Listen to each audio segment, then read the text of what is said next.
ಶ್ರೀ ಗುರುಭ್ಯೋ ನಮಃ. ಹರಿ ಓಂ. ಯತ್ಪದಂ ವೇದ ಸಂವೇದ್ಯಂ ಕಟಾಕ್ಷೇಣಾಪಿ ವೀಕ್ಷಿತುಂ ನ ಕ್ಷಮಂತೆ ವಿಮತಯಸ್ತಮುಪಾಸೇ ಶ್ರಿಯಃ ಪತಿಂ. ಮಯಿ ಸ್ಥಿತೋ ಮದಂಗೇಷು ಸ್ವತಂತ್ರೋ ವ್ಯಾಪ್ತವಾನ್ ಹರಿಃ ಸ ವಿಷ್ಣುಶ್ಚಾಸ್ವತಂತ್ರಂ ಮಾಂ ಸ್ವೇಚ್ಛಯಾ ವರ್ತಯತ್ಯಜಃ.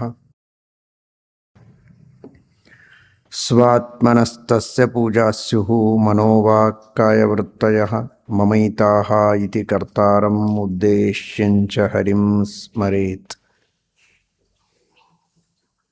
ಧರ್ಮ ವಿಜ್ಞಾನ ವೈರಾಗ್ಯ ಪರಮೈಶ್ವರ್ಯಶಾಲಿನಃ ಆನಂದತೀರ್ಥ ಭಗವತ್ಪಾದಾನ್ ವಂದೇ ನಿರಂತರಂ. ಆನಂದತೀರ್ಥೋಪದಿಷ್ಟೋ ನಿಧಿರ್ನಾರಾಯಣಃ ವಯಃ ಪ್ರದರ್ಶಿತೋ ಯೇನ ಸಮ್ಯಕ್ ಜಯತೀರ್ಥಂ ತಮಾಶ್ರಯೇ.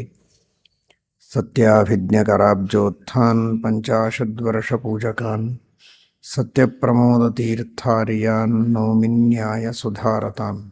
ಇವತ್ತು ಕಾರ್ತಿಕ ಶುದ್ಧ ಏಕಾದಶಿ, ಚಾತುರ್ಮಾಸ್ಯದ ಸಮಾಪ್ತಿಯ ಪ್ರಸಂಗ. ನಾಳೆಯ ದಿನ ಪ್ರಬೋಧೋತ್ಸವ. ದಾಮೋದರನ ತುಳಸಿಯ ವಿವಾಹೋತ್ಸವವನ್ನು ಮಾಡಿ ವಿಶೇಷವಾಗಿ ಅನುಗ್ರಹವನ್ನು ಪಡೆಯುವಂತಹ ಒಂದು ಪುಣ್ಯಕಾಲ. ಮಾರ್ಗಶೀರ್ಷ ಮಾಸಕ್ಕೆ ನಿಯಾಮಕನಾಗಿ ಕೇಶವರೂಪಿಯಾದ ಭಗವಂತ ಮಾರ್ಗಶೀರ್ಷದಿಂದ ಕಾರ್ತಿಕದವರೆಗೆ ಕೇಶವಾದಿಯಾಗಿ ದಾಮೋದರ ಅಂತ, ಕೇಶವ, ನಾರಾಯಣ, ಮಾಧವ, ಈ ಕ್ರಮದಲ್ಲಿ ಮಾರ್ಗಶೀರ್ಷ ಮಾಸದಿಂದ ಪ್ರಾರಂಭ ಆದರೆ ಕಾರ್ತಿಕ ಮಾಸಕ್ಕೆ ನಿಯಾಮಕನಾಗಿ ದಾಮೋದರ ರೂಪಿಯಾದ ಭಗವಂತ ಇದ್ದಾನೆ. ಕಾರ್ತಿಕ ಮಾಸದ ಯಾವುದೇ ಧರ್ಮಗಳನ್ನು ಆಚರಣೆ ಮಾಡಿದರೂ ದಾಮೋದರನ ಪ್ರೀತಿಗಾಗಿ. ಕಾರ್ತಿಕ ಮಾಸದಲ್ಲಿ ವಿಶೇಷವಾಗಿ ಭಗವಂತನಿಗೆ ದೀಪಗಳ ಸಮರ್ಪಣೆ, ನಾನಾ ತರಹದ ದಾನಗಳಿವೆ. ದೀಪದಾನವೂ ಇದೆ, ಬೇರೆ ದಾನಗಳೂ ಇವೆ. ಆ ಎಲ್ಲ ತರಹದ ಪ್ರಾತಃ ಕಾಲದಲ್ಲಿ ವಿಶೇಷವಾಗಿ ನಿಯಮಪೂರ್ವಕವಾಗಿ ಸ್ನಾನ ಮಾಡೋದು, ಕಾರ್ತಿಕ ಸ್ನಾನ, ಕಾರ್ತಿಕ ದೀಪಾರಾಧನೆ, ಕಾರ್ತಿಕ ದೀಪದಾನ, ಶಾಲಗ್ರಾಮ ದಾನ, ಇನ್ನೂ ಅನೇಕ ತರಹದ ವಿಶೇಷ ದಾನ ಧರ್ಮಗಳೆಲ್ಲ ಆ ಮಾಸನಿಯಾಮಕನಾದಂತಹ ದಾಮೋದರನ ಪ್ರೀತಿಗಾಗಿ ಎಂಬುದಾಗಿ ಶಾಸ್ತ್ರದಲ್ಲಿ ತಿಳಿಸಿಕೊಟ್ಟಿದ್ದಾರೆ. ಅಂತಹ ದಾಮೋದರನ ಬಗ್ಗೆ ಸ್ವಲ್ಪ ನಾವು ಚಿಂತನವನ್ನು ಮಾಡಬೇಕು. ದಾಮೋದರ ಬೇರೆ ಯಾರಲ್ಲ, ಶ್ರೀಕೃಷ್ಣ ಪರಮಾತ್ಮ. ದಾಮೋದರ ಯಾರು? ದಾಮೋದರ ಅನ್ನುವ ಒಂದು ಹೆಸರು. ಈ ದಾಮೋದರ ಬೇರೆ ಯಾರಲ್ಲ, ಶ್ರೀಕೃಷ್ಣ ಪರಮಾತ್ಮನೇ ದಾಮೋದರ. ಭಗವಂತನ ದಾಮೋದರ ಅನ್ನುವ ಒಂದು ರೂಪವೂ ಉಂಟು. ಶ್ರೀಕೃಷ್ಣ ಪರಮಾತ್ಮ ತಾನು ದಾಮೋದರನಾದದ್ದು ಹೌದು. ಶ್ರೀಮದ್ ಭಾಗವತದಲ್ಲಿ ನೀವೆಲ್ಲ ಕಥೆಯನ್ನು ಕೇಳಿರ್ತೀರಿ. ಶ್ರೀಕೃಷ್ಣ ಪರಮಾತ್ಮ ಗೋಕುಲದಲ್ಲಿ ವೃಂದಾವನಕ್ಕೆ ಹೋಗುವ ಮೊದಲು ಗೋಕುಲದಲ್ಲಿರುವಾಗ ಶ್ರೀಕೃಷ್ಣ ಪರಮಾತ್ಮ ತೋರಿಸಿದ ಒಂದು ಲೀಲೆ.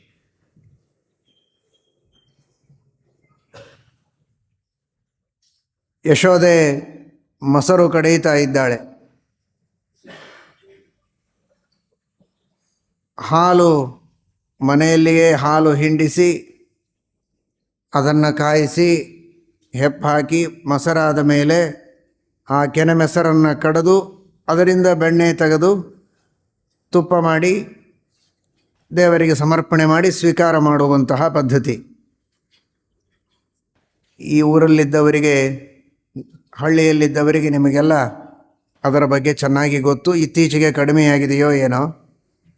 ಆದರೆ ಪ್ರಾಚೀನ ಕಾಲದಲ್ಲಿ ಅದೇ ರೀತಿ ಶುದ್ಧವಾದ ರೀತಿಯಲ್ಲಿ ಮನೆಯಲ್ಲಿಯೇ ಎಲ್ಲವನ್ನೂ ಮಾಡುವಂತಹ ಪದ್ಧತಿ. ಯಶೋದೆ ಹಾಗೂ ಇನ್ನುಳಿದ ಗೋಪಿಕಾ ಸ್ತ್ರೀಯರು ಕೂಡ ಆ ಮೊಸರು ಕಡೆಯುವಾಗಲೂ ಭಗವಂತನ ಗುಣಗಾನವನ್ನು ಮಾಡ್ತಾ ಹಾಡು ಹೇಳ್ತಾ ಕಡೀತಾ ಇದ್ರು ಅಂತ ಭಾಗವತದಲ್ಲಿಯೇ ವರ್ಣನೆ ಬರ್ತದೆ.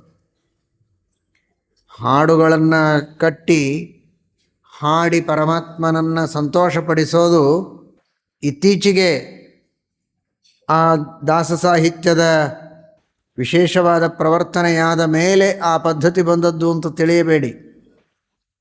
ಹರಿದಾಸರೆಲ್ಲ ಪ್ರಾಚೀನವಾದ ಪದ್ಧತಿಯನ್ನು ಮುಂದುವರೆಸಿದವರು. ಪ್ರಾಚೀನ ಕಾಲದಿಂದಲೂ ಆ ಭಗವಂತನ ಗುಣಗಳನ್ನು ವರ್ಣನೆ ಮಾಡುವಂತಹ ಹಾಡುಗಳನ್ನು ಕಟ್ಟಿ ಹಾಡಿ ದೇವರನ್ನು ಸಂತೋಷಪಡಿಸುವಂತಹ ಪದ್ಧತಿ ಇತ್ತು. ಅದೆಷ್ಟು ವಿಚಿತ್ರ! ಶ್ರೀಕೃಷ್ಣ ಪರಮಾತ್ಮನ ಲೀಲೆಗಳು ನಡೆದ ಕಾಲ, ಆ ಕೃಷ್ಣ ಪರಮಾತ್ಮನ ಲೀಲೆಗಳು, ಅವತಾರ ಲೀಲೆಗಳು ನಡೆಯುವ ಕಾಲದಲ್ಲಿಯೇ ದ್ವಾಪರ ಯುಗದಲ್ಲಿ ಕೃಷ್ಣನನ್ನು ಪ್ರತ್ಯಕ್ಷವಾಗಿ ಕಂಡು ಆ ಕೃಷ್ಣನ ಮಹಿಮೆಗಳನ್ನು ಹಾಡುವಂತಹ ಸೌಭಾಗ್ಯ ಗೋಪಿಕಾ ಸ್ತ್ರೀಯರಿಗಿತ್ತು. ಇವತ್ತು ನಮಗೆಲ್ಲ ಪೂರ್ವಯುಗದ ಕಥೆ, ಕೇಳಿದ ಕಥೆ, ಪ್ರಾಚೀನವಾದಂತಹ ಇತಿಹಾಸವಾಗಿದೆ ನಮಗೆ. ಆದರೆ ಅವರಿಗೆ ಅದು ಅತಿ ಹತ್ತಿರದ ಇತಿಹಾಸ. ಕೆಲವೊಂದಂತೂ ಪ್ರತ್ಯಕ್ಷವಾಗಿ ಕಣ್ಣಾರೆ ಕಾಣ್ತಾ ಆ ಪರಮಾತ್ಮನನ್ನು ಅವರು ಸ್ತೋತ್ರ ಮಾಡ್ತಾ ಇದ್ದರು. ಅಂತಹ ಅದ್ಭುತವಾದ ಆ ಭಗವಂತನ ಮಹಿಮೆ, ಮನಸ್ಸಿನಲ್ಲಿ ಆ ಭಗವಂತನ ಲೀಲೆಗಳ ಬಗ್ಗೆ ಆಕರ್ಷಣೆ ಇದೆ. ಆ ದೇವರು ಮಾಡುವ ಒಂದೊಂದು ಕಾರ್ಯಗಳನ್ನು ನೋಡಿ ಮನಸ್ಸಿನಲ್ಲಿ ಹಿರಿ ಹಿಗ್ಗುತ್ತಾ ಇದ್ದಾರೆ. ಆದರೆ ಮೇಲ್ನೋಟಕ್ಕೆ ಕೃಷ್ಣ ಪರಮಾತ್ಮ ಬಂದ, ಮೊಸರಿನ ಪಾತ್ರೆಯನ್ನು ಒಡೆದ, ಬೆಣ್ಣೆಯನ್ನು ತೆಗೆದುಕೊಂಡು ಹೋದ, ತಾನು ತಿನ್ನುವುದಲ್ಲದೆ ಕೋತಿಗಳಿಗೆಲ್ಲ ಕೊಟ್ಟು, ಗೋಪಾಲಕರಿಗೆಲ್ಲ ಕೊಟ್ಟು ಖಾಲಿ ಮಾಡಿಬಿಟ್ಟ ಅಂತ ಸಿಟ್ಟು ಬಂದವರ ಹಾಗೆ ಕೆಲವರು ಗೋಪಿಕಾ ಸ್ತ್ರೀಯರು ಯಶೋದೆಗೆ ಚಾಡಿ ಹೇಳಬೇಕು, ಯಶೋದೆ ಕೃಷ್ಣ ಪರಮಾತ್ಮನಿಗೆ ಹೆದರಿಸಬೇಕು. ಒಂದು ಸಲ ಸ್ವಯಂ ಯಶೋದೆ ತಾನೇ ಮೊಸರು ಕಡಿಯುವಾಗ ಕೃಷ್ಣ ಪರಮಾತ್ಮ ಯಾವಾಗ ಮೊಸರಿನ ಗಡಿಗೆಯನ್ನು ಒಡೆದ, ಬೆಣ್ಣೆಯನ್ನು ತೆಗೆದುಕೊಂಡು ಹೋಗಿ ತಾನೂ ತಿಂದು ಎಲ್ಲರಿಗೂ ತಿನ್ನಿಸಿದ, ಆಗ ಇನ್ನು ಮೇಲೆ ನಾನು ನಿನ್ನನ್ನು ಕ್ಷಮೆ ಮಾಡೋದಿಲ್ಲ, ನೀನು ಮಾಡಿದ ಈ ತಪ್ಪಿಗೆ ನಿನಗೆ ಸರಿಯಾದ ಶಿಕ್ಷೆಯನ್ನು ಕೊಡ್ತೇನೆ ಅಂತ ಕೃಷ್ಣ ಪರಮಾತ್ಮನನ್ನು ಒರಳಿಗೆ ಕಟ್ತಾಳೆ. ಎಲ್ಲರಿಗೂ ಗೊತ್ತಿದ್ದ ಕಥೆ. ಕೃಷ್ಣ ಪರಮಾತ್ಮನನ್ನು ಕಟ್ಟೋದು ಅಂದರೆ ಏನು, ಯಾರಿಗೆ ಸಾಧ್ಯ? ಅಷ್ಟು ಸುಲಭವಾಗಿ ಕಟ್ಟಲಿಕ್ಕಾಗಿಲ್ಲ ಯಶೋದೆಗೆ. ಮೊದಲು ಹಗ್ಗವನ್ನು ತರ್ತಾಳೆ. ಏನೋ ಸಣ್ಣ ಹುಡುಗ, ಇಷ್ಟೇ ಟೊಂಕ, ಪುಟ್ಟ ಬಾಲಕನ ಪುಟ್ಟ ಟೊಂಕಕ್ಕೆ ಕಟ್ಟುವುದಕ್ಕೆ ಬೇಕಾದಷ್ಟು ಪುಟ್ಟ ಹಗ್ಗವನ್ನು ತಂದು ಕಟ್ಟಬೇಕು ಅಂತ ಪ್ರಯತ್ನ. ಮೊದಲು ದೇವರೇ ಕೈಗೆ ಸಿಗ್ತಾ ಇಲ್ಲ. ಅಷ್ಟು ಒಂದು ಮನೆಯೊಳಗೇನೆ ಎಷ್ಟು ಹೊತ್ತಾದರೂ ಪುಟ್ಟ ಮಗ, ಇವಳು ದೊಡ್ಡವಳು, ಆದರೆ ಭಗವಂತ ಇವಳ ಕೈಗೆ ಸಿಗ್ತಾ ಇಲ್ಲ. ಓಡಾಡ್ತಾಳೆ, ಬೇಕಾದಷ್ಟು ಸುತ್ತಾಡಿದ್ದಾಳೆ. ಕೊನೆಗೂ ಪರಮಾತ್ಮ ಅವಳ ಕೈಗೆ ಸಿಗ್ತಾನೆ. ಮೊದಲು ಯಾಕೆ ಸಿಕ್ಕಿಲ್ಲ, ಆಮೇಲೆ ಏಕೆ ಸಿಕ್ಕ ಅಂತ. ಶ್ರೀಕೃಷ್ಣ ಪರಮಾತ್ಮನ ಹೆಜ್ಜೆಗಳು ಎಲ್ಲ ಕಡೆಗೆ ಮೂಡಿವೆ. ಮಣ್ಣಿನ ಮನೆ, ಹಳೆ ಕಾಲದ ಮನೆ. ಆ ಪರಮಾತ್ಮನ ಪಾದದ ಚಿಹ್ನೆಗಳು ಎಲ್ಲ ಕಡೆಗೆ ಮೂಡಿವೆ. ಅದರ ಬೆನ್ನು ಹತ್ತಿಕೊಂಡು ಇವಳು ಓಡಾಡ್ತಾ ಇದ್ದರೆ, ಇವಳು ಹಾಕಿಕೊಂಡ ಏನು ಹೂಮಾಲೆ ಇತ್ತೋ ಆ ಹೆರಳಿಗೆ ಮುಡಿದುಕೊಂಡ ಹೂಮಾಲೆಯ ಒಂದೊಂದು ಹೂವುಗಳು ಕೆಳಗೆ ಬೀಳ್ತಾ ಇವೆ.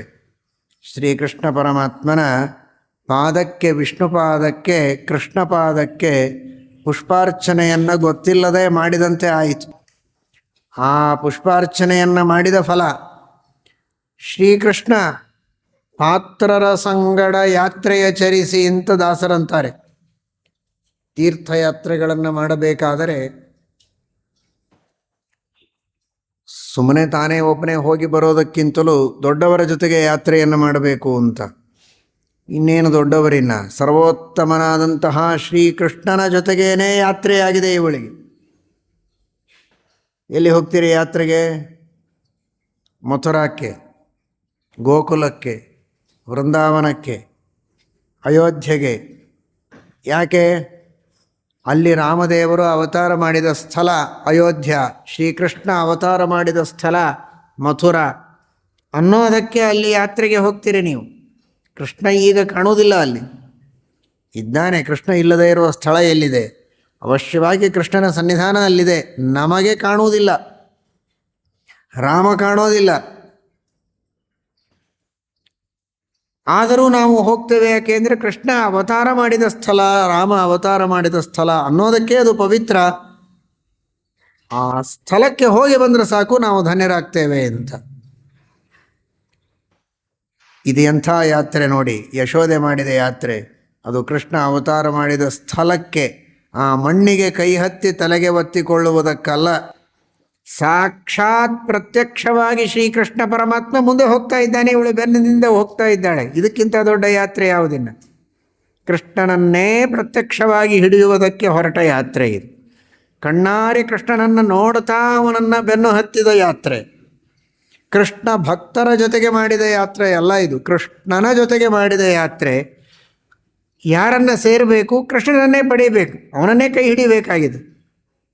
ಕೃಷ್ಣನನ್ನೇ ಕೈ ಹಿಡಿಯೋದಕ್ಕೆ, ಕೃಷ್ಣನ ಜೊತೆಗೆ ಕೃಷ್ಣನನ್ನು ನೋಡ್ತಾ ಮಾಡಿದ ಯಾತ್ರೆ, ಇದಕ್ಕೆ ಸಮಾನವಾದ ಯಾತ್ರೆ ಇನ್ಯಾವುದಿರೋದಕ್ಕೆ ಸಾಧ್ಯ? ಅಂತಹ ಶ್ರೇಷ್ಠವಾದ ಯಾತ್ರೆಯನ್ನು ಮಾಡಿದ ಫಲ ಕೃಷ್ಣ ಅವಳ ಕೈಗೆ ಸಿಕ್ಕಿದ್ದಾರೆ.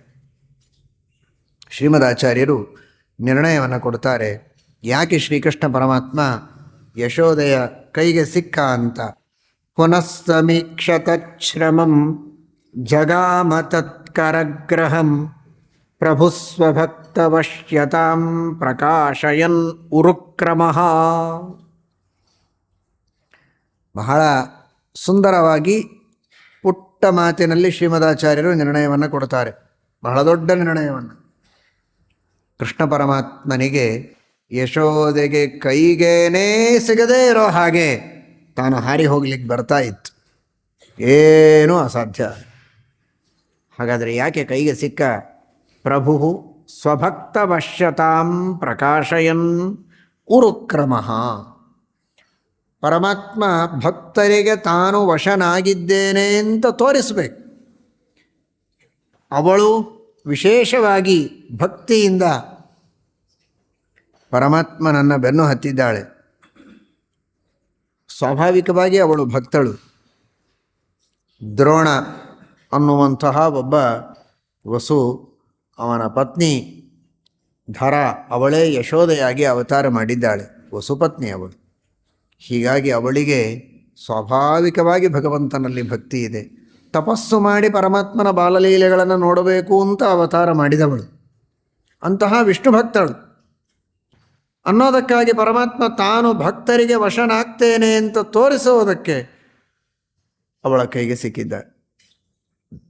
ಅದಕ್ಕೆ ಕೆಲವರು ಹೇಳ್ತಾರೆ, ಒಂದು ದೇವರ ಪಾದಗಳಿಗೆ ಹೂವಿನ ಅರ್ಚನೆ ಆಯಿತು ಅಂತ, ಇನ್ನೊಂದು ಇದು ಭಕ್ತಿ ಮುಖ್ಯ ಅನ್ನೋದರ ಕಡೆಗೆ ನೀವು ಗಮನ ಇಡಬೇಕು. ಅದು ಹೇಗೆ? ತಾನು ತಲೆಗೆ ಹಾಕಿಕೊಂಡ ಪುಷ್ಪ ನಿರ್ಮಾಲ್ಯ ತನ್ನದನ್ನು ದೇವರಿಗೆ ಹೇಗೆ ಏರಿಸಿದ್ಲು ಅಂತ.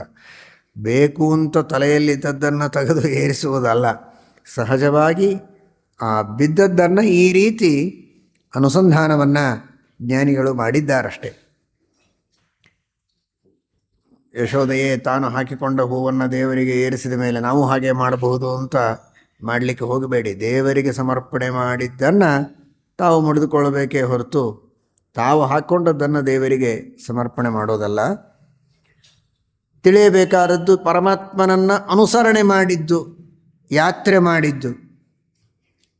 ಕೊನೆಗೆ ಕೃಷ್ಣ ಸಾಕಪ್ಪ, ಇಷ್ಟೆಲ್ಲ ಹುಡುಕಿದ್ರು ಓಡಾಡಿದರೂ ನೀನೇನು ಕೈಗೆ ಸಿಗ್ತಾ ಇಲ್ಲ, ನಿನ್ನ ದಿಕ್ಕಿಗೆ ನಮಸ್ಕಾರ ಅಂತ ತಲೆ ಎತ್ತಿ ಇಂದ ನಿನ್ನ ದಿಕ್ಕಿಗೆ ನಮಸ್ಕಾರ ಅಂತ ಕೈ ಮುಗಿದ್ಲಂತೆ. ತತ್ಕ್ಷಣಕ್ಕೆ ಪರಮಾತ್ಮ ಸಿಕ್ಕಿದಂತೆ. ಇಷ್ಟು ಮೊದಲೇ ಮಾಡಿದರೆ ಮೊದಲೇ ಸಿಕ್ಕಿಬಿಡ್ತಿದ್ದೆ. ನನ್ನ ಶಕ್ತಿಯಿಂದ ನಾನು ನಿನ್ನನ್ನು ಹಿಡಿಯಬಹುದು ಅಂತ ಬೆನ್ನು ಹತ್ತಿದಲ್ಲ, ಆಗ ಸಿಕ್ಕಿಲ್ಲ. ಗೋವಿಂದ ನಿನ್ನ ದಿಕ್ಕಿಗೆ ನಮಸ್ಕಾರ ಅಂತ ಕೈ ಜೋಡಿಸಿ ನಮಸ್ಕಾರ ಮಾಡಿದಾಗ ಅದು ಶರಣಾಗತಿ ಆಯಿತು. ಅನ್ಯಥಾ ಶರಣಂ ನಾಸ್ತಿ ಅಂತ ಶರಣು ಬಂದಾಗ ದೇವರು ಕೈಗೆ ಸಿಕ್ಕ. ಭಕ್ತರಿಗೆ ಪರಮಾತ್ಮ ವಶನಾಗ್ತೇನೆ. ಯಾವ ಭಕ್ತರು ಯಶೋದೆಯಂಥವರಿಗೇನೇ ದೇವರು ಸಿಕ್ಕಿಲ್ಲ ಅಂದರೆ ಇನ್ನು ನಾವು ಎಷ್ಟು ದೇವರ ಭಜನೆ ಮಾಡಿದರೆ ಏನು ಉಪಯೋಗ? ನಮ್ಮ ಕೈಗೇನು ದೇವರು ಸಿಗೋದಿಲ್ಲ. ಯಾಕೆ ನಾವು ದೇವರ ಸೇವೆ ಮಾಡಬೇಕು ಅಂತ ಭಕ್ತರು ದೇವರಿಂದ ಪರಾಂಗುಖರಾಗುವುದು ಬೇಡ, ಬೆನ್ನು ಮಾಡಿ ಆಚೆಗೆ ಹೋಗುವುದು ಬೇಡ. ಈ ದೇವರ ಸಹವಾಸವೇ ಬೇಡಪ್ಪ, ಏನು ಕಷ್ಟಪಟ್ಟರೂ ದೇವರು ಸಿಗೋದಿಲ್ಲ ಅಂತ. ದೇವರು ಸಿಗುತ್ತಾನೆ ಭಕ್ತಿಯಿಂದ ದೇವರನ್ನು ಸ್ಮರಿಸಿದರೆ ಅನ್ನುವ ಭರವಸೆಯನ್ನು ಭಕ್ತರಿಗೆ ಕೊಡೋದಕ್ಕೆ ಪರಮಾತ್ಮ ಯಶೋದೆಗೆ ಕೈಗೆ ಸಿಕ್ಕ. ಆದರೆ ಅವಳು ಕೈಯಲ್ಲಿ ಹಿಡಿದ ಹಗ್ಗದಿಂದ ಕಟ್ಟಬೇಕು ಅಂತ ನೋಡಿದರೆ ಕಟ್ಟಿಸಿಕೊಳ್ತಾ ಇಲ್ಲ. ಏನು ಮಾಡಿದರೂ ಹಗ್ಗ ಸಣ್ಣದಾಗ್ತಾ ಇದೆ. ಆಶ್ಚರ್ಯವಾಗ್ತಾ ಇದೆ ಅವಳಿಗೆ. ಇಷ್ಟು ಸಣ್ಣ ಮಗು, ಇಷ್ಟು ಸಣ್ಣ ಹೊಟ್ಟೆ ಅಷ್ಟೇ ಇದೆ. ಆದರೆ ತಾನು ತಂದ ಒಂದು ಹಗ್ಗದಿಂದ ಕಟ್ಟಲಿಕ್ಕಾಗಲಿಲ್ಲ. ಇನ್ನೊಂದು ಜೋಡಿಸಿದಳು, ಮತ್ತೊಂದು ಜೋಡಿಸಿದಳು, ಮನೆಯಲ್ಲಿದ್ದದ್ದು, ಊರಲ್ಲಿದ್ದದ್ದು ಎಲ್ಲ ಹಗ್ಗ ಸೇರಿಸಿದರೂ ಕೃಷ್ಣನನ್ನು ಕಟ್ಟಲಿಕ್ಕಾಗ್ತಾ ಇತ್ತು. ಅದು ಯಾಕೆ? ಅದಕ್ಕೂ ಶ್ರೀಮದಾಚಾರ್ಯರು ನಿರ್ಣಯ ಕೊಡ್ತಾರೆ. ಅಬಂಧ ಯೋಗ್ಯತಾಂ ಹರಿಹಿ. ಯಾರ್ಯಾರೂ ಕೃಷ್ಣ ಪರಮಾತ್ಮನನ್ನು ಬಂಧನ ಮಾಡಲಿಕ್ಕೆ ಸಾಧ್ಯ ಇಲ್ಲ, ದೇವರನ್ನು ಬಂಧನ ಮಾಡಲಿಕ್ಕೆ ಸಾಧ್ಯ ಇಲ್ಲ. ಇಡೀ ಜಗತ್ತಿಗೆ ಅವನು ಬಂಧಕ. ಬಂಧಕೋ ಭವಪಾಶೇನ ಭವಪಾಶಾಚ್ಚ ಮೋಚಕಃ. ಬ್ರಹ್ಮಾದಿ ದೇವತೆಗಳನ್ನೆಲ್ಲ ಆ ಪರಮಾತ್ಮ ತಾನು ಬಂಧನ ಮಾಡ್ತಾನೆ. ಸಂಸಾರವೆಂಬ ಪಾಶದಿಂದ, ಭವಪಾಶದಿಂದ ಇಡೀ ಜಗತ್ತನ್ನು ಬಂಧನ ಮಾಡಿದ ಮಹಾನುಭಾವನಾದ ಭಗವಂತನನ್ನು ಬಂಧನ ಮಾಡುವುದಕ್ಕೆ ಪ್ರಪಂಚದೊಳಗೆ ಇನ್ಯಾರಿಗೆ ಸಾಧ್ಯ? ಅಬಂಧ ಯೋಗ್ಯತಾಂ ಹರಿಹಿ. ಶ್ರೀಮದಾಚಾರ್ಯರು ನಿರ್ಣಯವನ್ನು ಹೇಳ್ತಾರೆ. ಸದಾ ವಿಮುಕ್ತಮೀಶ್ವರಂ ನಿಬದ್ಧು ಮಂಜಸಾದದೆ ಯದೈವ ದಾಮ ಗೋಪಿಕಾ ನ ತತ್ಪುಪೂರತಂ ಪ್ರತಿ ಸಮಸ್ತದಾಮ ಸಂಚಯಸ್ಸು ಸಂಧಿತೋಪ್ಯಪೂರ್ಣತಾಂ ಯಯೌ ಅನಂತ ವಿಗ್ರಹೇ ಶಿಶುತ್ವ ಸಂಪ್ರದರ್ಶಕೆ ಅಬಂಧಯೋಗ್ಯತಾಂ ಪ್ರಭು ಪ್ರದರ್ಶಲೀಲಯಾ ಪುನಃ ಸ ಏಕವತ್ಸ ಪಾಶಕಾಂತರಂಗತೋಖಿಲಂಭರಃ. ಸದಾ ವಿಮುಕ್ತಮೀಶ್ವರ, ಎಂದೆಂದಿಗೂ ಬಂಧನ ಇಲ್ಲ. ಅನಾದಿ ಕಾಲದಿಂದ ಅನಂತ ಕಾಲದವರೆಗೆ ಮುಕ್ತನಾದ ವ್ಯಕ್ತಿ ಪರಮಾತ್ಮ. ಲಕ್ಷ್ಮೀದೇವಿಯೂ ಹಾಗೆ ನಿತ್ಯ ಮುಕ್ತನಾದವನು ದೇವರು, ನಿತ್ಯ ಮುಕ್ತಳಾದವಳು ಮಹಾಲಕ್ಷ್ಮಿ. ಇವರಿಬ್ಬರಿಗೂ ಬಂಧನ ಇಲ್ಲ. ಅಂತಹ ಸಂಸಾರದ ಬಂಧನವೇ ಇಲ್ಲದ ನಿತ್ಯ ಮುಕ್ತನಾದಂತಹ ಪರಮಾತ್ಮನನ್ನು ಬಂಧನ ಮಾಡಬೇಕು ಅಂತ ಇವಳು ಆಲೋಚನೆ ಮಾಡಿದಳಲ್ಲ, ಅದೇ ದೊಡ್ಡ ತಪ್ಪು. ಸರ್ವಥಾ ನನ್ನನ್ನು ಬಂಧನ ಮಾಡಲಿಕ್ಕೆ ಸಾಧ್ಯ ಇಲ್ಲ ಯಾರಿಗೂ ಅಂತ ದೇವರು ಮೊದಲು ತೋರಿಸಿಕೊಟ್ಟ. ಇದೊಂದು ಸಾಂಕೇತಿಕ ಕಥೆ. ಆ ಹಗ್ಗದಿಂದ ದೇವರನ್ನು ಕಟ್ಟಿಸಿಕೊಳ್ಳಲು ಸಾಧ್ಯವಾಗಲಿಲ್ಲ ಅನ್ನುವುದು ಮಾತ್ರ ಅಲ್ಲ, ಯಾವ ರೀತಿಯಿಂದಲೂ ದೇವರನ್ನು ಬಂಧನ ಮಾಡಲಿಕ್ಕೆ ಸಾಧ್ಯ ಇಲ್ಲ, ಯಾವ ಪಾಶಗಳಿಂದಲೂ ಬಂಧನ ಮಾಡಲಿಕ್ಕೆ ಸಾಧ್ಯ ಇಲ್ಲ. ಭಕ್ತಿ ಪಾಶದಿಂದ ಬಂಧನ ಮಾಡಬಹುದಷ್ಟೆ, ಬಿಟ್ಟರೆ ಇನ್ಯಾವುದರಿಂದಲೂ ಬಂಧನ ಮಾಡಲಿಕ್ಕೆ ಸಾಧ್ಯ ಇಲ್ಲ. ಅದನ್ನು ದೇವರು ಮೊದಲು ತೋರಿಸಿಕೊಟ್ಟ. ನನ್ನನ್ನು ಯಾರೂ ತಮ್ಮ ಸಾಮರ್ಥ್ಯದಿಂದ ಹೊಂದಲು ಸಾಧ್ಯ ಇಲ್ಲ, ಶರಣಾಗತರಾದರೆ ನಾನು ಅನುಗ್ರಹ ಮಾಡಿದರೆ ನನ್ನನ್ನು ಪಡೆಯಬಹುದು ಅಂತ ಮೊದಲು ತೋರಿಸಿಕೊಟ್ಟ. ಭಕ್ತರಿಗೆ ಮಾತ್ರ ವಶನಾಗ್ತೇನೆ ಅಂತ, ಬಂಧನ ಮಾಡಲು ಸಾಧ್ಯ ಇಲ್ಲ ಅಂತ ಮೊದಲು ತೋರಿಸಿದ. ಆಮೇಲೆ ಮಕ್ಕಳು ತಾಯಿಗೆ ವಶರಾಗಿರಬೇಕು ಅನ್ನುವುದನ್ನು ತೋರಿಸಿಕೊಳ್ಳುವುದಕ್ಕೆ ಪರಮಾತ್ಮ ಅವಳ ಕೈಯಿಂದ ಕಟ್ಟಿಸಿಕೊಂಡಿದ್ದಾನೆ. ಸುತಸ್ಯ ಮಾತೃವಶ್ಯತಾಂ ಪ್ರದರ್ಶ್ಯ ಧರ್ಮಮೀಶ್ವರ. ಎರಡು ಪ್ರತ್ಯೇಕ. ಸಿಗದ ಭಗವಂತ ಕೈಗೆ ಸಿಕ್ಕದ್ದು ಭಕ್ತರಿಗೆ ವಶನಾಗ್ತೇನೆ ಅಂತ ತೋರಿಸುವುದಕ್ಕೆ. ಮೊದಲು ಕಟ್ಟಿಸಿಕೊಳ್ಳದೇ ಇದ್ದದ್ದು ಯಾರೂ ನನ್ನನ್ನು ಕಟ್ಟುವವರಿಲ್ಲ ಪ್ರಪಂಚದೊಳಗೆ, ಎಲ್ಲರನ್ನ ಕಟ್ಟುವವನು ನಾನು ಅಂತ ತೋರಿಸಿದ. ಆಮೇಲೆ ಕಟ್ಟಿಸಿಕೊಂಡದ್ದು ಯಾಕೆ ಅಂದರೆ ಮಗ ತಾಯಿಗೆ ವಶನಾಗಿರಬೇಕು ಅಂತ ಲೋಕ ಶಿಕ್ಷಣ ಮಾಡುವುದಕ್ಕೆ. ಅಷ್ಟು ಸೂಕ್ಷ್ಮವಾಗಿ ಶ್ರೀಮದಾಚಾರ್ಯರು ಪ್ರಮೇಯಗಳನ್ನು ಹೇಳ್ತಾರೆ. ಮಕ್ಕಳು ಸ್ವಲ್ಪ ದೊಡ್ಡವರಾದ ಮೇಲೆ ನಾವು ತಂದೆ ತಾಯಿಗಳಿಗೆ ವಶರಾಗಿ ಇರಬೇಕಾಗಿಲ್ಲ. ನಮ್ಮ ಇಚ್ಛೆಗೆ ಬಂದ ಹಾಗೆ ನಾವಿರಬಹುದು. ತಂದೆ ತಾಯಿಗಳ ಆಜ್ಞೆಯನ್ನು ಉಲ್ಲಂಘನೆ ಮಾಡಬಹುದು, ಅವರನ್ನು ತಿರಸ್ಕಾರ ಮಾಡಬಹುದು. ನಾವೀಗ ಪ್ರಬುದ್ಧರಾಗಿದ್ದೇವೆ ಅಂತ ಅಹಂಕಾರದಿಂದ ಮೆರೆಯುವ, ತಪ್ಪು ದಾರಿಯನ್ನು ತುಳಿಯುವ ಯುವಕರಿಗೆ, ಯುವತಿಯರಿಗೆ, ಮಕ್ಕಳಿಗೆ ಪರಮಾತ್ಮ ಒಂದು ಪಾಠ ಕಲಿಸಿದ. ನೀವೆಷ್ಟೇ ಬುದ್ಧಿವಂತರಾಗಿರಬಹುದು, ಬೇಕಾದಷ್ಟು ಸಾಧನೆಗಳನ್ನು ಮಾಡಿರಬಹುದು, ಎಷ್ಟು ದೊಡ್ಡವರಾದರೂ ನಿಮಗಿಂತ ದೊಡ್ಡವರು ನಿಮ್ಮ ತಂದೆ ತಾಯಿಗಳು.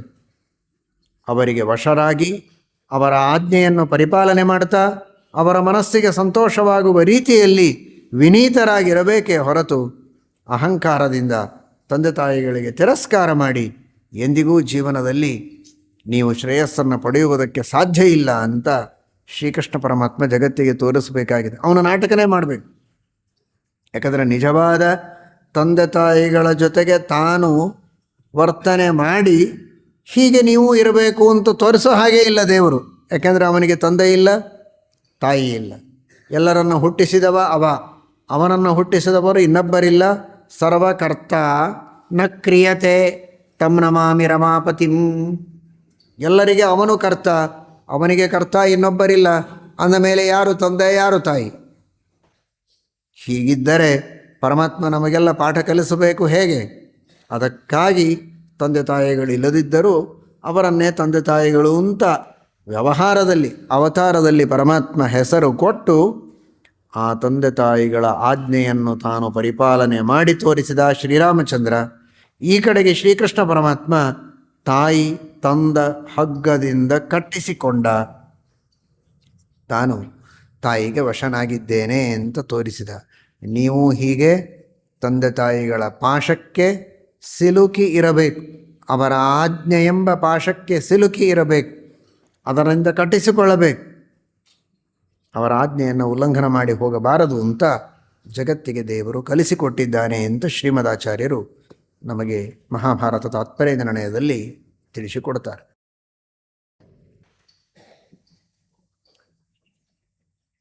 ಇಲ್ಲಿ ಪರಮಾತ್ಮ ಯಾವಾಗ ತನ್ನ ಹೊಟ್ಟೆಗೆ ಯಶೋದೆ ತಂದ ಹಗ್ಗದಿಂದ ಕಟ್ಟಿಸಿಕೊಂಡ ಆಗ ಅವನಿಗೆ ದಾಮೋದರ ಅಂತ ಹೆಸರು ಬಂತು. ದಾಮ ಅಂದರೆ ಹಗ್ಗ, ಉದರ ಹೊಟ್ಟೆ. ಉದರದ ಮೇಲೆ ದಾಮವನ್ನು, ಹಗ್ಗವನ್ನು ಕಟ್ಟಿಸಿಕೊಂಡವ ಅನ್ನುವುದಕ್ಕೆ ಅವನಿಗೆ ದಾಮೋದರ. ಯಾರ ಉದರದ ಮೇಲೆ ದಾಮ ಇದೆ, ಹಗ್ಗ ಇದೆ, ಕಟ್ಟುವ ಹಗ್ಗ, ತಾಯಿ ಕಟ್ಟಿದ ಹಗ್ಗ, ಅವನು ದಾಮೋದರ ಅಂತ. ಆಗ ಕೃಷ್ಣನಿಗೆ ದಾಮೋದರ ಅಂತ ಹೆಸರು ಬಂತು. ಒಂದೊಂದು ಪ್ರಸಂಗದಲ್ಲಿ ಒಂದೊಂದು ಹೆಸರು ಭಗವಂತನಿಗೆ ಬಂದಿವೆ. ಕೇಶಿ ಎಂಬ ಅಸುರನನ್ನು ಸಂಹಾರ ಮಾಡಿದ, ಕೇಶವ ಅಂತಾದ. ಗೋವರ್ಧನೋದ್ಧಾರ ಮಾಡಿದ, ಗೋವುಗಳ ರಕ್ಷಣೆ ಮಾಡಿದ, ಗೋವಿಂದ ಎಂಬ ಹೆಸರು ಭಗವಂತನಿಗೆ ಬಂತು. ಹಾಗೆ ಯಾವಾಗ ಯಶೋದೆ ಅವನ ಹೊಟ್ಟೆಗೆ ಹಗ್ಗ ಕಟ್ಟಿದಳೋ ಆಗ ಅವನಿಗೆ ದಾಮೋದರ ಅನ್ನುವ ಹೆಸರು ಬಂತು.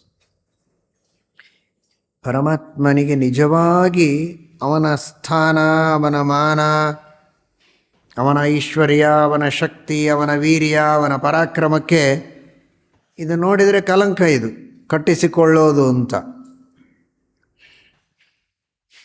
ಸಾಮಾನ್ಯ ಜನರ ದೃಷ್ಟಿಯಲ್ಲಿ ಇದೊಂದು ಕಲಂಕ ಅಂತ ಅವರಿಗೆ ಅನಿಸಿದರೆ ಅನಿಸಲಿ, ಅವರು ಏನಂತಾರೋ ಅನ್ನಲಿ. ಆದರೆ ನಾನು ಮಾತ್ರ ಭಕ್ತಳಾದ ತಾಯಿಯಾದ ಯಶೋದೆ, ಸ್ವಭಾವತಃ ಅವಳು ಭಕ್ತಳು, ಅವತಾರದಲ್ಲಿ ತಾಯಿ. ತಾಯಿಗೆ ಮಗ ವಶನಾಗಿರಬೇಕು ಅಂತ ತೋರಿಸೋದಕ್ಕೆ, ಭಕ್ತಳ ಭಕ್ತಿಗೆ ನಾನು ವಶನಾಗಿದ್ದೇನೆ ಎನ್ನುವುದನ್ನು ತಿಳಿಸೋದಕ್ಕೆ ಅವಳ ಕೈಗೆ ಸಿಕ್ಕು ಅವಳಿಂದ ಕಟ್ಟಿಸಿಕೊಂಡ. ಇದರಲ್ಲಿ ದೇವರಿಗೆ ಅವಳ ಮೇಲಿರುವ ದಯೆ ಎದ್ದು ತೋರ್ತದೆ. ತಾನು ಸರ್ವೋತ್ತಮ, ಕಟ್ಟಿಸಿಕೊಳ್ಳುವ ಅವಶ್ಯಕತೆ ಇಲ್ಲ, ಆದರೆ ಅವಳ ಮೇಲಿನ ದಯೆ. ಕಟ್ಟಬೇಕು ಅಂತ ಹೊರಟಿದ್ದಾಳೆ, ಕಟ್ಟಲಿಕ್ಕೆ ಆಗಿಲ್ಲ ಅಂದರೆ ಅವಳ ಮನಸ್ಸಿಗೆ ನೋವಾಗತ್ತೆ. ನಾನು ಕಟ್ಟಿಸಿಕೊಂಡೆ ಅಂತ 4 ಜನ ಅಂದರೆ ಅನ್ನಲಿ, ಆದರೆ ಅವಳಿಗೆ ನಾನು ಕಟ್ಟಿದೆ ಎನ್ನುವ ಸಮಾಧಾನ ಆಗ್ತದಲ್ಲ ತಾಯಿಗೆ, ಅದು ಸಾಕು. ಅವಳಿಗೆ ಸಂತೋಷಪಡಿಸೋಣ ಅಂತ ನಿಮ್ಮ ದೃಷ್ಟಿಯಲ್ಲಿ ಆದರೆ ತಾಯಿಯ ಮೇಲೆ ಭಕ್ತಿ, ಆದರೆ ದೇವರ ದೃಷ್ಟಿಯಲ್ಲಿ ಅವನಿಗೆ ತಾಯಿಯೇ ಇಲ್ಲ. ಹಾಗಾದರೆ ಆ ಭಕ್ತಳ ಮೇಲೆ ದೇವರು ತೋರಿದ ದಯೆ, ಆ ದಯೆಯಿಂದ ಪರಮಾತ್ಮ ಕಟ್ಟಿಸಿಕೊಂಡದ್ದೇ ಹೊರತು ಅಶಕ್ತಿಯಿಂದ ಅಲ್ಲ.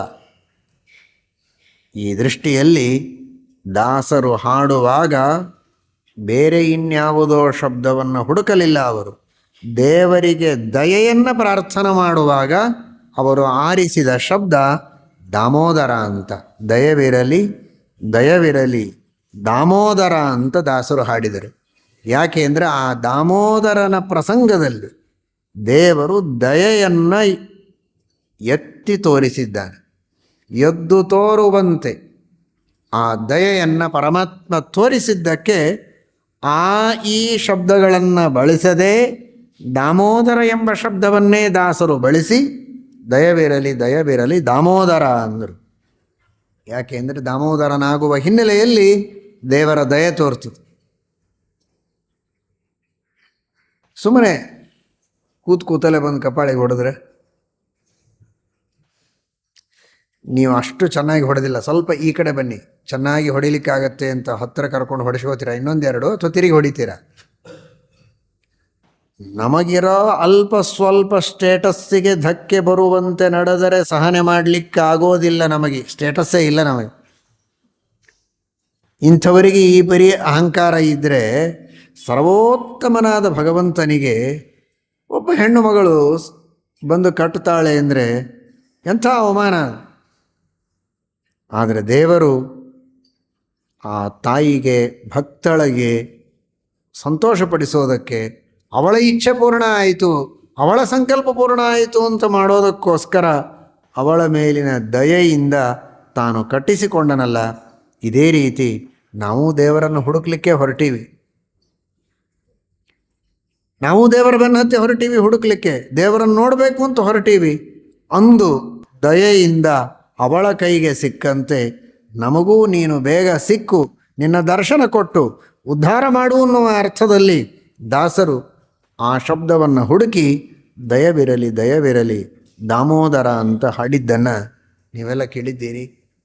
ಆ ದೃಷ್ಟಿಯಲ್ಲಿ ಆ ದಾಮೋದರನ ಚಿಂತನವನ್ನು ನಾವು ಮಾಡಬೇಕು, ಅವನ ದಯೆಯನ್ನು ನಾವು ಬೇಡಬೇಕು.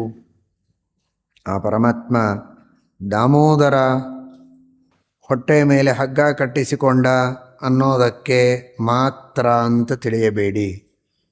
ಎಲ್ಲರಿಗೆ ಹಗ್ಗದಿಂದ ಕಟ್ಟಿದ್ದಾನೆ ಅನ್ನೋದಕ್ಕಾಗಿ ನಿಜವಾಗಿ ಅವನು ದಾಮೋದರ. ಎಲ್ಲರ ಹೊಟ್ಟೆಯನ್ನು ಕಟ್ಟಿದ್ದಾನೆ, ಎಲ್ಲರಿಗೂ ಬಂಧನ ಮಾಡಿದ್ದಾನೆ. ಏನು ಬಂಧನ? ಇದೀಗ ಕೇಳಿದಿರಲ್ಲ, ಬಂಧಕೋ ಭವಪಾಶೇನ.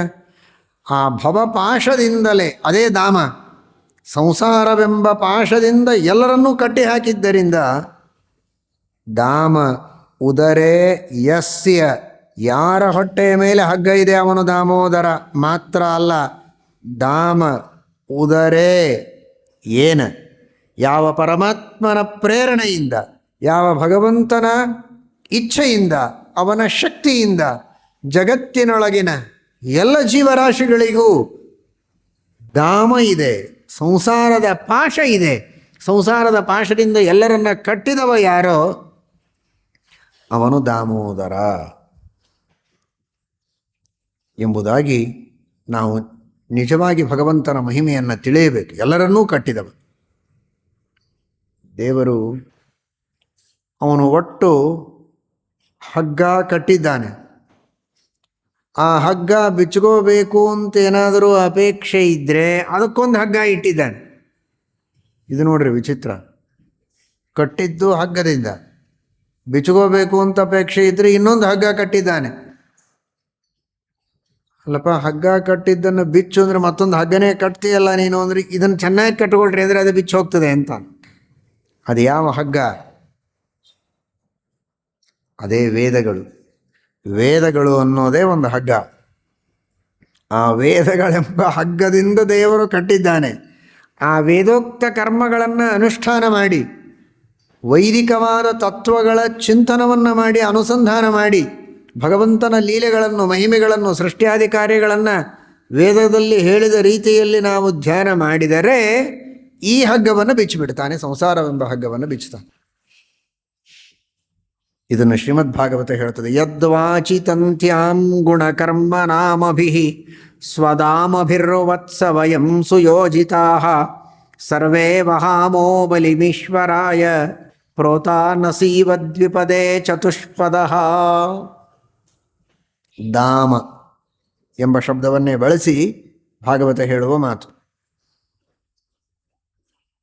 ವೇದ ಅನ್ನುವ ಒಂದು ದೊಡ್ಡ ಹಗ್ಗದಲ್ಲಿ ಬ್ರಹ್ಮಾದಿ ಜೀವರಾಶಿಗಳನ್ನು ಎಲ್ಲರನ್ನೂ ಕಟ್ಟಿಬಿಟ್ಟಿದ್ದಾನೆ. ಅಂದರೆ ಏನರ್ಥ? ಆ ವೇದವೆಂಬ ಹಗ್ಗದಿಂದ ಕಟ್ಟಿದ್ದಾನೆ ಅಂದರೆ ಅವರು ಬ್ರಹ್ಮದೇವರೇ ಇರಲಿ, ರುದ್ರದೇವರೇ ಇರಲಿ,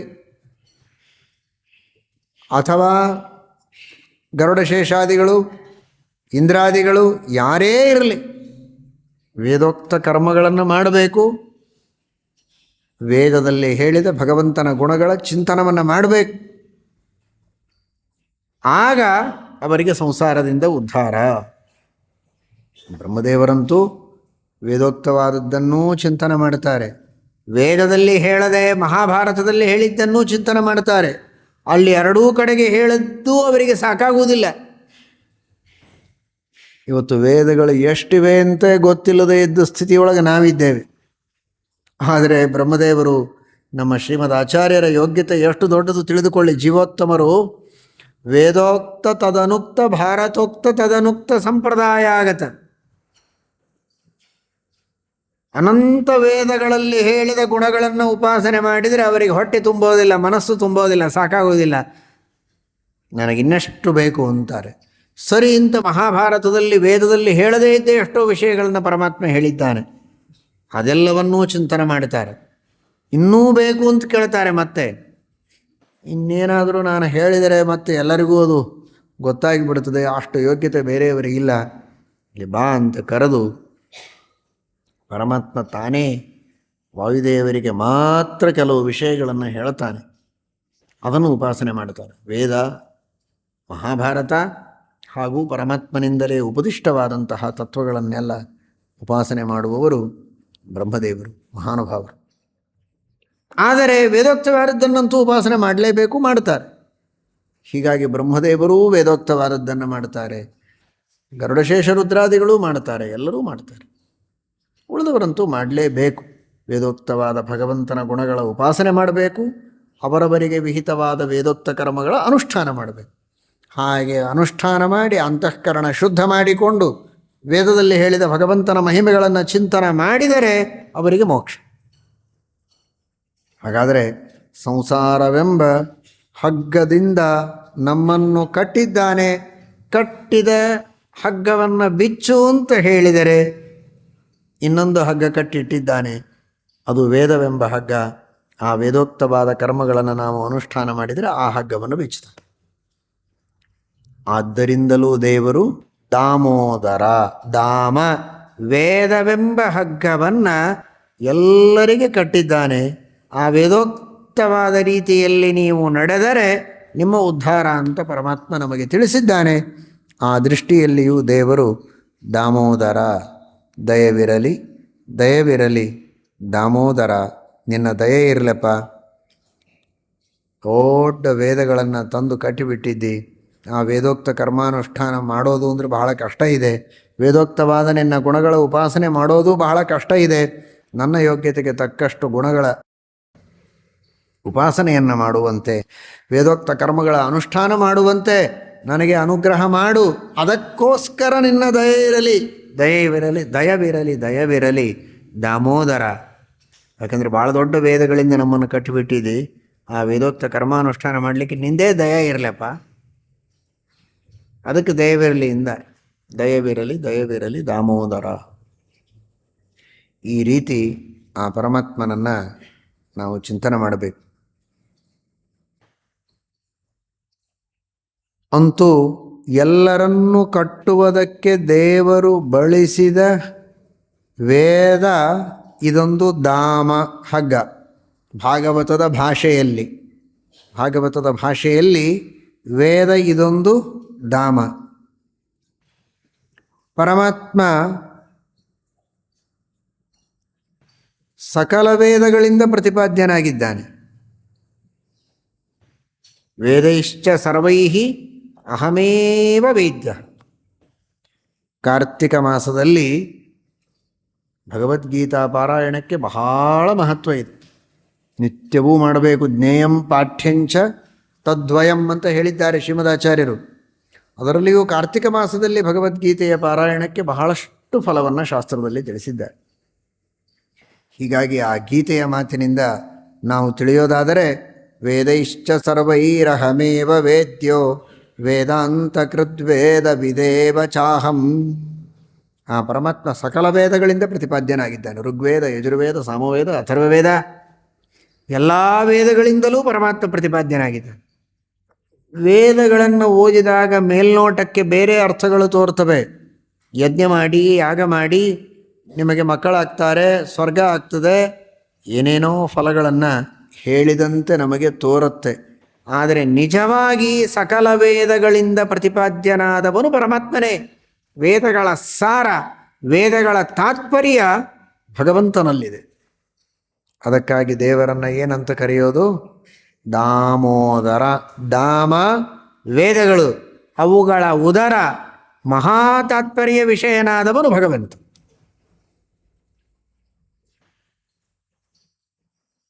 ಆ ವೇದಗಳ ತಾತ್ಪರ್ಯ ಎಲ್ಲಿದೆ?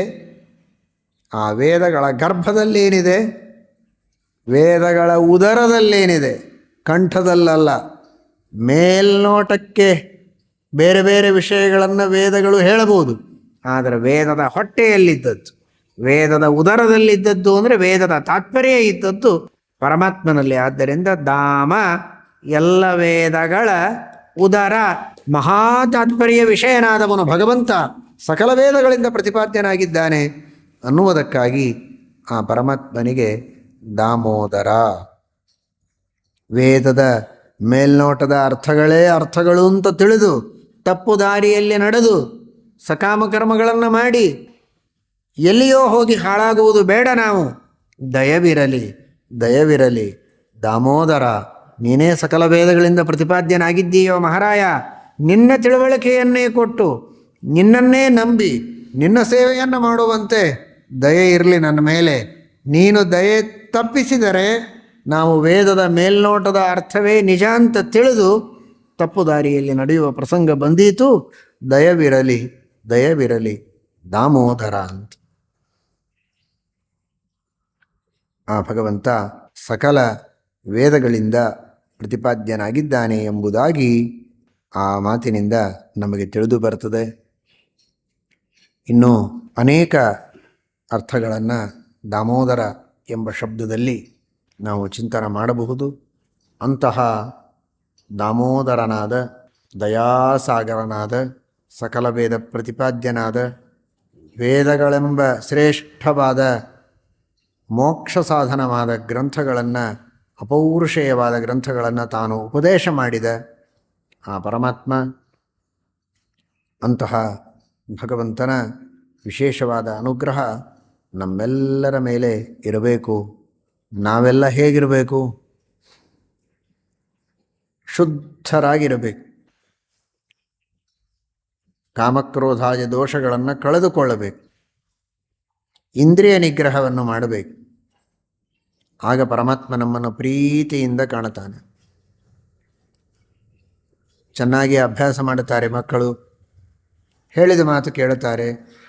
ಎಲ್ಲಿಯೋ ಹೋಗಿ ಗಲಾಟೆ ಮಾಡೋದಿಲ್ಲ. ಆಗ ತಂದೆ ತಾಯಿಗಳಿಗೆ ಬಹಳ ಪ್ರೀತಿ ಇರ್ತದೆ. ಏನು ಹೇಳಿದ್ದು ಕೇಳ್ತಾನೆ, ಅಭ್ಯಾಸ ಮಾಡ್ತಾನೆ, ಮನೆ ಕೆಲಸ ಮಾಡ್ತಾನೆ, ಇನ್ನೇನು ಆದೇಶ ಮಾಡಿದರೂ ಅದನ್ನು ಪಾಲನೆ ಮಾಡ್ತಾನೆ. ಅಂತಹ ಮಕ್ಕಳ ಮೇಲೆ ಎಷ್ಟು ಪ್ರೀತಿ ಇರ್ತದೆ. ಮಕ್ಕಳು ತಪ್ಪು ಮಾಡಿದರೂ ಪ್ರೀತಿ ಮಾಡ್ತಾರೆ, ಅದು ಬೇರೆ. ಆದರೆ ವಿನೀತರಾದ ವಿಧೇಯರಾದ ಮಕ್ಕಳಿದ್ರೆ ಇನ್ನೂ ವಿಶೇಷವಾಗಿ ಪ್ರೀತಿ. ಹಾಗೆ ಪರಮಾತ್ಮ ಕಾಮಯೇಷ ಕ್ರೋಧ ಏಷಃ ರಜೋಗುಣ ಸಮುದ್ಭವ ಮಹಾಶನೋ ಮಹಾಪಾಪ ವಿದ್ಯೇನ ಮಿಹ ವೈರಿಣಂ. ಕಾಮಕ್ರೋಧಾದಿಗಳ ನಿಗ್ರಹ ಮಾಡಬೇಕು ಅಂತ ಗೀತೆಯಲ್ಲಿ ಉಪದೇಶ ಮಾಡಿದ್ದಾನೆ. ಶಮೋ ದಮಸ್ತಪಶೌಚಂ ಕ್ಷಾಂತಿ ಆರ್ಜವಮೇವ ಚ ಜ್ಞಾನಂ ವಿಜ್ಞಾನಮಾಸ್ತಿಕ್ಯಂ ಬ್ರಹ್ಮಕರ್ಮ ಸ್ವಭಾವಜಂ. ಶಮದಮಾದಿ ಸಂಪತ್ತಿಯನ್ನು ಪಡೆದುಕೊಳ್ಳಬೇಕು ಅಂತ ದೇವರು ಆಜ್ಞೆ ಮಾಡಿದ್ದಾನೆ. ಶಮ ಅಂದರೆ ಪರಮಾತ್ಮನಲ್ಲಿ ಮನಸ್ಸಿಡೋದು, ದಮ ಅಂದರೆ ಇಂದ್ರಿಯ ನಿಗ್ರಹ ಮಾಡೋದು, ಆಸ್ತಿಕ್ಯ ಅಂದರೆ ಶ್ರದ್ಧೆ.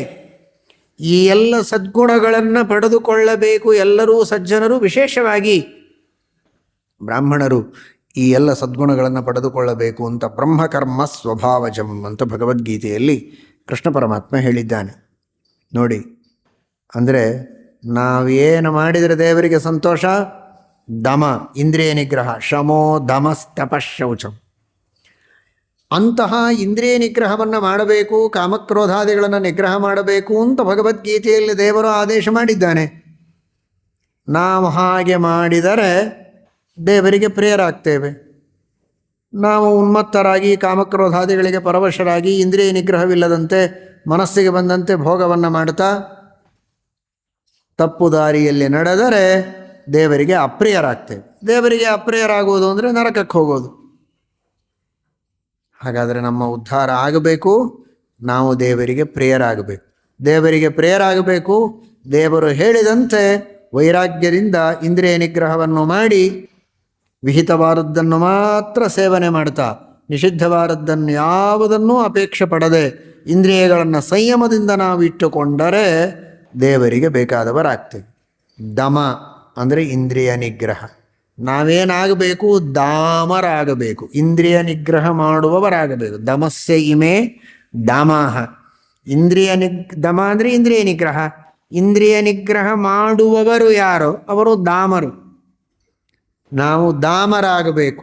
ದಮ ಮಾಡುವವರು, ಇಂದ್ರಿಯ ನಿಗ್ರಹ ಮಾಡುವವರು ವಿರಕ್ತರಾಗಬೇಕು.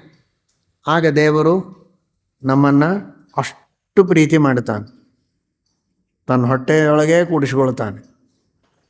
ದಾಮೋದರ, ಯಾರು ದಾಮರೋ ಇಂದ್ರಿಯ ನಿಗ್ರಹ ಮಾಡುವವರೋ ಅವರನ್ನು ತನ್ನ ಹೊಟ್ಟೆಯೊಳಗೆ ಇಟ್ಟುಕೊಳ್ತಾನೆ. ಅಂದರೆ ಅಷ್ಟು ಪ್ರೀತಿಯಿಂದ ತೊಡೆಯ ಮೇಲೆ ಕೂಡಿಸಿಕೊಂಡು ಆಲಿಂಗನ ಮಾಡಿಕೊಂಡು ಅವರನ್ನು ಅನುಗ್ರಹ ಮಾಡ್ತಾನೆ ಎನ್ನುವ ದೃಷ್ಟಿಯಲ್ಲಿ ದಾಮೋದರ, ದಾಮ ಆದವರನ್ನು ತನ್ನ ಉದರದ ಹತ್ತಿರ ಅಥವಾ ಉದರದೊಳಗೇನೆ ಕೂಡಿಸಿಕೊಂಡು ಅವರಿಗೆ ವಿಶೇಷವಾಗಿ ಅನುಗ್ರಹ ಮಾಡ್ತಾನೆ. ಮುಂದೆ ಇವರು ಇದೇ ರೀತಿ ಇಂದ್ರಿಯ ನಿಗ್ರಹವನ್ನು ಮಾಡಿ ಅಪರೋಕ್ಷ ಜ್ಞಾನವನ್ನು ಪಡೆದು ಮೋಕ್ಷವನ್ನು ಪಡೆದರೆ, ಆ ಮೋಕ್ಷದಲ್ಲಿ ಉತ್ತಮ ಅಧಿಕಾರಿಗಳಾಗಿದ್ದರೆ ಅವರಿಗೆ ಸಾಯುಜ್ಯ ಮೋಕ್ಷವನ್ನೇ ಕೊಟ್ಟು ತನ್ನೊಳಗೇ ಪ್ರವೇಶವನ್ನು ಕೊಡ್ತಾನೆ ದಾಮೋದರ. ಆ ಭಕ್ತರಿಗೆ ಮೋಕ್ಷದಲ್ಲಿ ದೇವರು ಸಾಯುಜ್ಯ ಕೊಡೋದು ಅಂದ್ರೇನು? ದೇವರ ದೇಹದಲ್ಲಿಯೇ ಪ್ರವೇಶ ಮಾಡಿ ದೇವರ ಕಣ್ಣಿನಿಂದ ನೋಡೋದು, ದೇವರ ಕಿವಿಯಿಂದ ಕೇಳೋದು, ದೇವರ ಬಾಯಿಯಿಂದ ತಿನ್ನೋದು. ಆ ವಿಧವಾದಂತಹ ಒಂದು ಅದ್ಭುತವಾದ ಸೌಭಾಗ್ಯವನ್ನು, ಸಾಯುಜ್ಯ ಮೋಕ್ಷವನ್ನು ಪಡೆದವರಿಗೆ ಪರಮಾತ್ಮ ಕೊಡ್ತಾನೆ. ಅದಕ್ಕಾಗಿ ಭಗವಂತನನ್ನು ದಾಮೋದರ ಎಂಬುದಾಗಿ ಕರೀತಾರೆ ಅಂತ ನಾವು ಚಿಂತನೆ ಮಾಡಬಹುದು. ಹೀಗೆ ಅನೇಕ ರೀತಿಯ ಚಿಂತನೆಗಳನ್ನು ಆ ದಾಮೋದರನ ಬಗ್ಗೆ ನಾವು ಮಾಡಬೇಕು. ನಮ್ಮೆಲ್ಲರನ್ನ ಸಂಸಾರದಿಂದ ದಾಟಿಸಿ ಶುದ್ಧವಾದ ವೈರಾಗ್ಯ, ಭಕ್ತಿ, ಜ್ಞಾನಗಳನ್ನು ಕೊಟ್ಟು ದೇವರು ಮೋಕ್ಷವನ್ನು ನೀಡಬೇಕು. ಆ ಮೋಕ್ಷ ಮಾರ್ಗದಲ್ಲಿ ನಡೆಯುವಂತೆ ದೇವರು ನಮಗೆ ಅನುಗ್ರಹ ಮಾಡಲಿ ಅಂತ ಈ ದಾಮೋದರನ ಮಾಸದಲ್ಲಿ, ದಾಮೋದರನ ವಿವಾಹದ ಪ್ರಸಂಗದಲ್ಲಿ ದಾಮೋದರನ ಸ್ಮರಣೆಯನ್ನು ಮಾಡ್ತಾ ದಾಮೋದರನ ಪಾದಪದ್ಮಗಳಲ್ಲಿ ಈ ಪ್ರಾರ್ಥನೆಯನ್ನು ಸಲ್ಲಿಸೋಣ. ಹರಯೇ ನಮಃ. ಶ್ರೀಕೃಷ್ಣ ಅರ್ಪಣಮಸ್ತು.